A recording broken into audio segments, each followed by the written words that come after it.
लक्ष्मीपुर गांव में दो भाई रहते थे। बड़े भाई का नाम गेंदा स्वामी था, जो बेहद आलसी और कामचोर था। छोटे भाई का नाम कर्मवीर था, जो दिन रात मेहनत करता।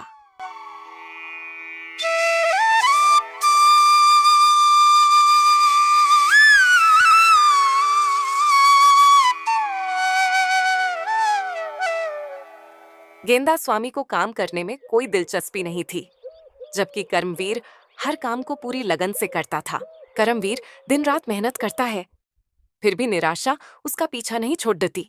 कभी सूखे की मार, कभी बाढ़ का प्रकोप। दूसरी ओर गेंदा स्वामी उधार लेकर किसी तरह गुजारा कर लेता है। सुबह के 9 बज गए और तुम अभी तक बिस्तर पर पड़े हो। कोई काम धाम नहीं करना क्या? अरे सुनीता, जरा आराम तो करने दे। बस एक ही तो सोचना है, आज करे सो कल, कल करे सो परसों। जब जीना है बरसों, तो इतनी जल्दी क्यों मचानी? वाह गेंदा जी, क्या शायरी पेल रहे हो। पर ये परसों बरसों का फलसफा छोड़ो। तुम्हारा कल तो पिछले 6 महीने से नहीं आया। अगर यही रवैया रहा तो बरसों नहीं, बस कुछ दिन में हम सड़क पर होंगे। अगले दिन कर्मवीर काम कर रहा था और गेंदा स्वामी आराम कर रहा था। अरे करमवीर, इतनी मेहनत क्यों करता है? मैं तो आराम से बैठा हूँ, लाइफ एंजॉय कर रहा हूँ। हाँ, तू तो एंजॉय कर रहा है, लेकिन मैंने देखा है जो मेहनत करते हैं उन्हीं के घर चलते हैं। मेहनत का फल मीठा होता है। अरे करमवीर, किस्मत से ज्यादा और वक्त से पहले किसी को कुछ नहीं मिलता। पूरे दिन की मेहनत के बाद कर्मवीर अपनी पत्नी सीता के साथ बातचीत कर रहे थे। आहा, सीता, आज का खाना तो अमृत जैसा लग रहा है। इतनी मेहनत के बाद तुमने इतना स्वादिष्ट खाना बनाया है। मुझे खुशी है कि तुम्हें पसंद आया करमवीर। तुमने आज बहुत मेहनत की है। लेकिन मैं सोच रही थी, दिवाली आने वाली है और इस बार हमारे पास ज्यादा पैसे नहीं हैं। हाँ, मैं भी इस बारे में सोच रहा था। बच्चे नए कपड़े मांगेंगे, मिठाइयाँ चाहिए होंगी और घर को सजाने के लिए भी कुछ चाहिए होगा। दिवाली है, हम इसे बिना किसी उत्सव के नहीं जाने दे सकते। लेकिन हम कैसे करेंगे? इस साल फसल अच्छी नहीं हुई।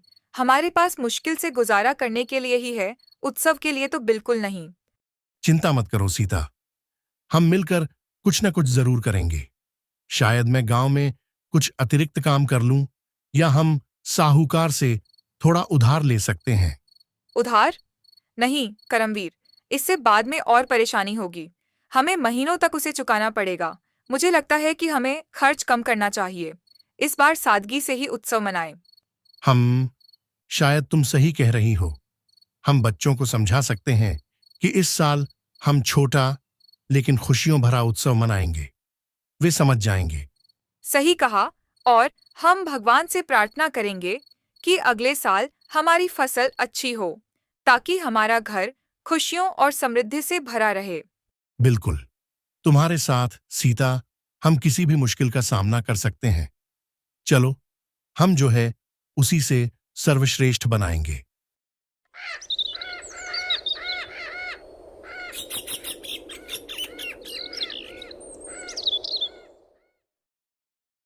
कर्मवीर की दो बेटियां थीं।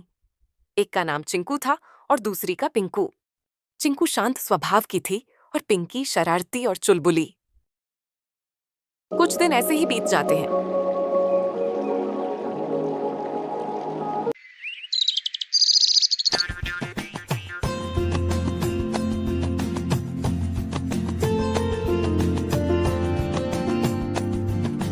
यह रोशनी का त्योहार था।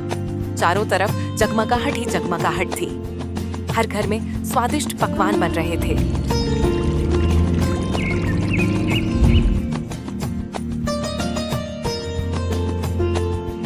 दीपावली की तैयारियां पूरे गांव में हर्षोल्लास और धूमधाम से चल रही हैं।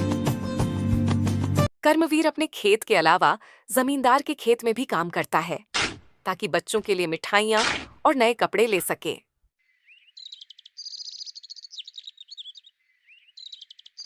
करमवीर मिठाई ले जा रहा होता है कि रास्ते में उसे एक बूढ़ी अम्मा मिलती है। बेटा, बेटा रुक जाओ ना। हाँ, अम्मा, क्या हुआ?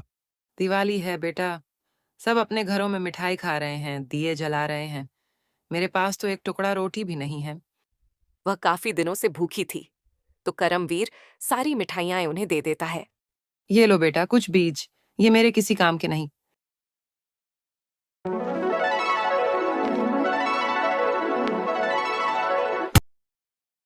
धन्यवाद अम्मा। वह बीज लेकर घर चला जाता है।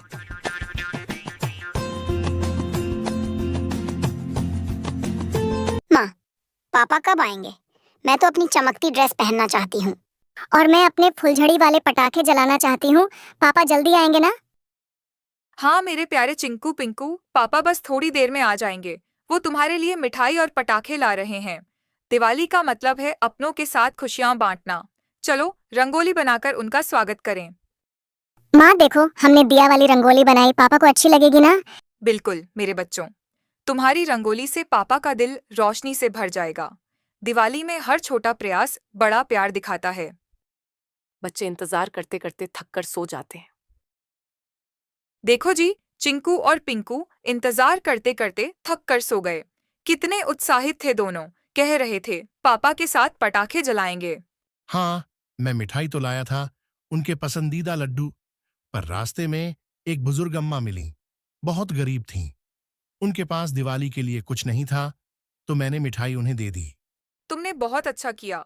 बच्चों को मिठाई तो कल भी खिला देंगे, पर तुमने किसी की दिवाली रोशन कर दी। हाँ, आज तो हमें भूखे ही सोना पड़ेगा। घर में कुछ नहीं है, लेकिन तुम्हारे इस उत्साह को देखकर मुझे गर्व हो रहा है। लक्ष्मी जी दिवाली की रात सबसे पहले वह गेंदा स्वामी के घर जाती हैं, पर वहां देखती हैं ये तो बिल्कुल काम नहीं करता। इसकी कर्म की रेखा बिल्कुल आलस से भरी है। उन्हें तो पैसों की जरूरत ही नहीं है, उनके पास तो सब कुछ है। फिर वह कर्मवीर के घर में जाती हैं। वहां देखती हैं कि कर्मवीर बहुत मेहनती है, लेकिन उसे अपनी मेहनत के अनुरूप फल नहीं मिलता। उसके घर में खाने पीने का कोई सामान नहीं है। सभी भूखे सोए हुए हैं और उनकी जिंदगी कठिनाइयों से भरी है। फिर भी वे अपने धर्म और कर्म से नहीं डिगे। कर्मवीर भी हर किसी की मदद के लिए हमेशा तत्पर रहता है। सब देखकर देवी लक्ष्मी की आंखों से आंसू आने लगते हैं और वह सोने के सिक्कों से भरा एक कलश कर्मवीर के घर में रखकर चली जाती है।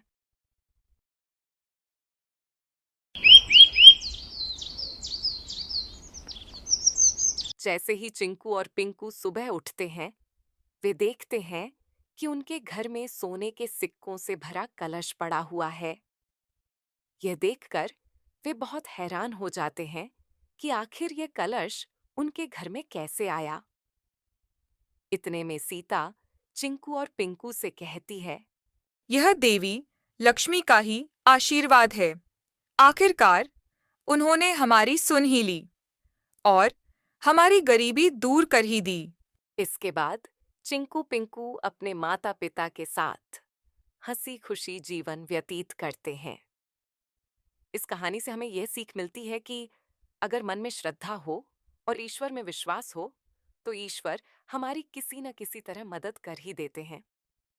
इसी तरह की दिलचस्प और मनोरंजक कहानियां देखने के लिए चैनल को सब्सक्राइब कर लीजिए और घंटी का बटन भी दबा दीजिए, ताकि हर कहानी की सूचना आप तक पहुंच सके।